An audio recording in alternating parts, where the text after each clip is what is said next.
नौलो बस्ती रमाइलो बस्ती है, नौलो बस्ती साथै रमाइलो बस्ती पनि हो यो। र यो बस्तीमा रहनुहुने सबैजना मैले मान्नुपर्ने आमा बाबा दाजुभाइ दिदीबहिनी भान्जा भान्जी जेजी सबैजनालाई हार्दिक नमस्कार गर्न चाहन्छु।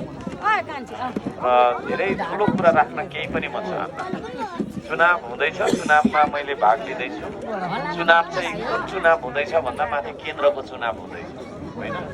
पहिला चाहिँ म स्थानीय तहको चुनाव जितेर तपाईँहरूको सेवा गरिरहेको मेयर हो म अहिले। अब माथि केन्द्रमा चाहिँ अहिले यतिखेर सरकार छैन होइन। अस्ति जेएनजीको आन्दोलनले बाताभङ्ग भएको छ देश, त्यसले गर्दा त्यो देश सम्हाल्नको लागि त्यतातिर जाउँ भन्ने सबैले भनेको कारणले, मैले मात्रै भनेको होइन, सबैले त्यो खालको भनेको कारणले हामीले श्रम संस्कृति पार्टी भन्ने एउटा पार्टी गठन गरेका छौँ, जसको चुनाव चिन्ह हामीसँग नभएको अवस्था, हामी अलिकति कमजोर अवस्था, म्यानेजमेन्टमा अलिकति कमजोरी छ। मैले नगर समितिलाई ध्यान आकर्षण गराउन चाहन्छु ल है। पर्चाहरू प्रशस्त हुनुपर्छ हामीसँग है, कुरा बुझ्नुभयो नि। एनिवेज र यो चुनाव चिन्ह माटो छ, यस्तो खालको चुनाव चिन्ह माटो चाहिँ श्रम संस्कृति पार्टीको भन्नुको मतलब हर्क साम्पाङले खोलेको पार्टी हो यो। तपाईँहरूको गोजीमा होइन, कोसिस गरेँ। त्यसो भएको कारणले त्यो खालको मान्छेले यदि यो भत्केको देश बनाओस् भन्ने यदि तपाईँहरूलाई लाग्छ भने चुनाव चिन्ह माटो, यो दुईटा हातमा राखेको माटो चुनाव चिन्हमा हामीलाई भोट हाल्नु होला।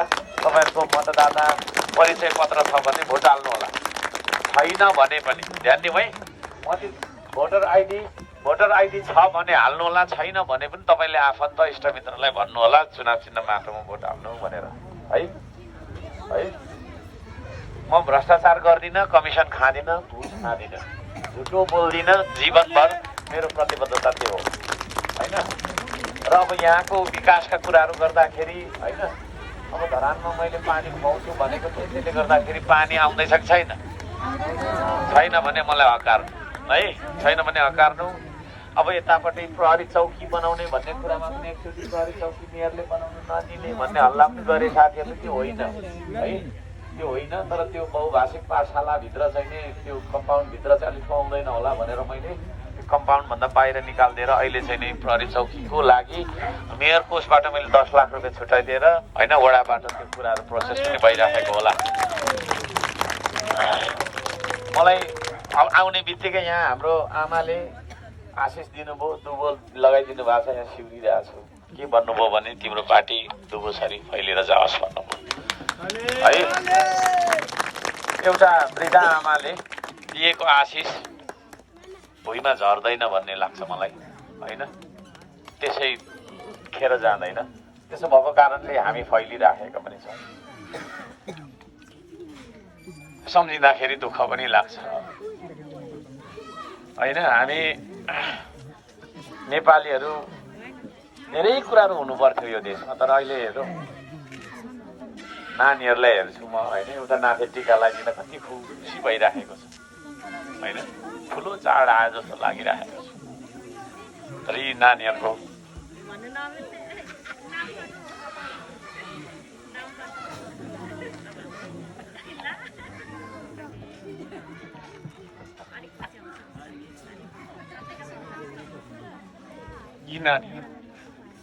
नानीहरू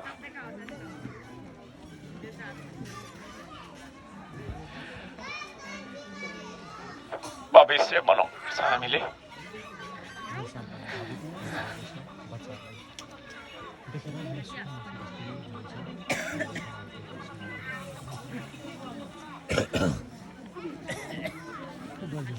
हर्क साम्पाङ जिन्दाबाद। त्यो भन्नु पर्दैन।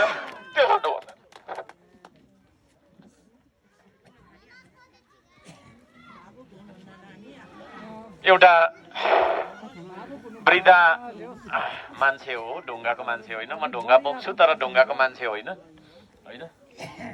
नानीहरूको मुहार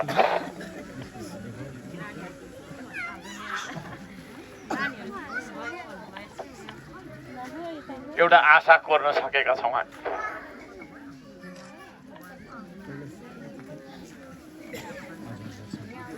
त्यसलाई विश्वासमा परिणत गर्नेछौँ।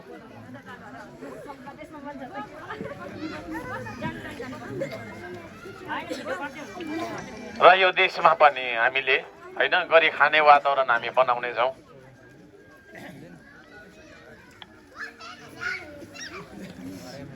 त्यो कसम खाएर निस्केको मान्छे हौ हामी। त्यसो भएको कारणले गर्दाखेरि हामीले झुट बोल्न आउँदैन। म झुट बोल्नु मलाई आउँदैन। श्रम संस्कृतिले झुट बोल्दैन।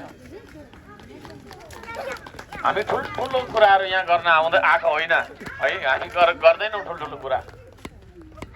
तर यो देशमै बस्ने वातावरण हामीले बनाउनु पर्छ। यी नानीहरूको भविष्यको लागि म यो लाइनमा आएको छु। मैले व्यक्तिगत रूपमा केही पनि मलाई पाउनु छैन है। तर यो देशमा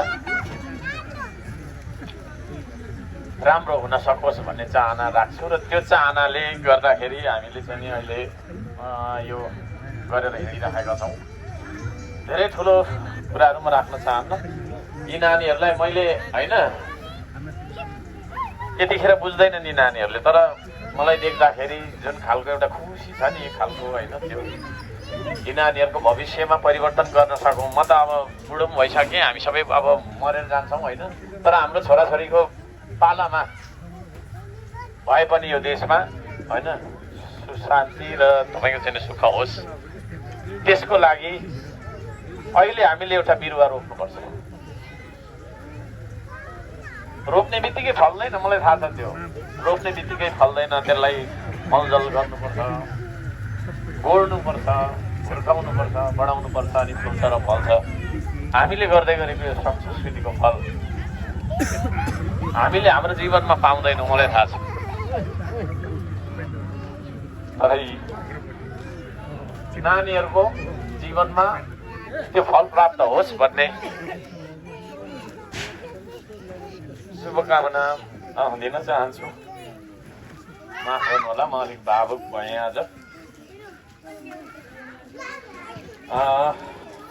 त्यही हो, बेला बेला हाँसिन्छ पनि, रोइन्छ पनि होइन, रिसाइन्छ पनि। एउटा नदी जस्तो जीवन छ मेरो। कहिले म शान्त भएर बगिरहेको हुन्छु, कहिले झरना भएर झरिरहेको जस्तो लाग्छ होइन, कहिले भुमरीमा घुमिरहेको जस्तो लाग्छ आफूलाई। तर जीवन हो, नदी जस्तै अघिल्तिर बढिरहनुको विकल्प छैन।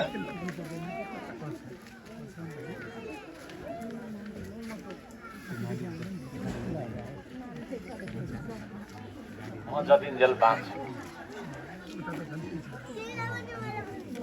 यो देशको हितमा र यो देशको जितमा मैले गर्नुपर्ने योगदान म पुर्याउँछु र यहाँहरू सबैजनालाई हार्दिक धन्यवाद दिन चाहन्छु।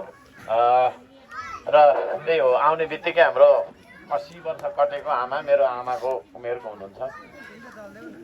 उहाँले दिनुभएको आशीर्वाद पक्कै पनि लाग्नेछ, त्यो भन्न चाहन्छु। यति भन्न चाहन्छु, यहाँ बनेको समितिले पनि राम्रो काम गर्नु होला। त्यही हो, देश रोइराखेको बेलामा म हाँस्ने कुरा पनि आउँदैन होला होइन। देश रोइराखेकोले गर्दाखेरि कहिलेकाहीँ भन्छु नि, मेरो आँखा मात्रै मेरो हो, आँसु मेरो होइन, यो देशको आँसु जस्तो लाग्छ होइन। रोइराखेको छ देश, हामी हाँसिने कुरा पनि आउँदैन होइन। जलिराखेको छ देश, हामीलाई शीतल महसुस भयो भनेर रमाइने कुरा पनि आउँदैन। त्यसो भएको कारणले हामी सबैजनाको परीक्षा भइराखेको छ यतिखेर है। अब यसपालिको चुनावमा हामी के गर्छौँ, त्यो परीक्षामा हामी पास हुन्छौँ या फेल हुन्छौँ है, यति भन्न चाहन्छु। र यहाँहरू सबैजनाले यो नामहरू लेख्ने कामहरू पनि जारी राख्नु होला भन्दै म चाहिँ बिदा हुन्छु। यहाँ हिजो अस्तिको दिनदेखि होइन यो पर्खिराख्नु भएको छ, काठमाडौँ चितवनको फुटबलको साथीहरू आएर पर्खिराख्नु भएको छ। बिहान निस्केको, उता विराटनगर जानुपर्ने भनेर एकछिन अफिस निस्केको, 200 जना जति सेवाग्राही आएर बसिराख्नु भएको छ घरको नम्बर लिनलाई। 72 सालदेखि रोकिएको घरको नम्बर मैले खोलिदिएको छु होइन। तपाईँहरूको चाहिँ कुनै नम्बर छैन भने मलाई हेर्नु होला। अब यो गइसकेपछि, हर्क संस्थान गइसकेपछि हामी नम्बर पाउँछौँ कि पाउँदैनौँ होला भन्ने चिन्ता होला। त्यत्रो गएको त 200-300 जना मान्छे बसिराख्नु भएको छ। उहाँहरूको नाम त्यो काम अब नगरी म हिँडेँ भन्न मिलेन। त्यसो गर्दाखेरि मैले के अरे विराटनगरमा आउन पाइनँ। त्यहाँका आयोजक साथीहरूसँग पनि क्षमा याचना गर्न चाहन्छु। त्यो सक्ने बित्तिकै 13 मा गयो, 13 पछि यहाँ आइयो। त्यहाँ तपाईँको छैन एकदम धेरै लामो समय पर्खिराख्नु भएको छ, दिगदार भइसक्यो होला। त्यसो भएको कारणले तपाईँहरूलाई यहाँ मैले छोड्दै यति भन्दै म चाहिँ बिदा हुन चाहन्छु। यहाँहरू सबैको जय होस्, नमस्कार है त।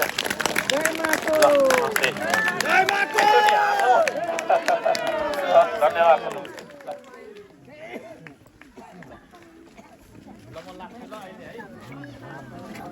धन्यवाद। आजको यस प्रमुख अतिथिज्यूलाई आदरणीय महानुभावहरू, यो रोदन, यो आँसु, यो भावुक त्यस्ता व्यक्तिको आँखाबाट मात्रै आँसु चुने गर्छ जो मनको सच्चा सफा हुने गर्दछ। यस्ता एक व्यक्ति यो देशका युग पुरुष, यो देश परिवर्तन, विकास र निर्माणको निम्ति यस देश नेपाल र नेपालीको का निम्ति अहोरात्र खटिरहनुहुने र यो देश नेपाल र नेपालीलाई सच्चा माया गर्ने असल देशभक्त आदरणीय खड्का साम्पाङ राईज्यूप्रति उच्च सम्मान र धन्यवाद ज्ञापन गर्न पनि चाहन्छौँ। हामी खड्का साम्पाङ जिन्दाबाद।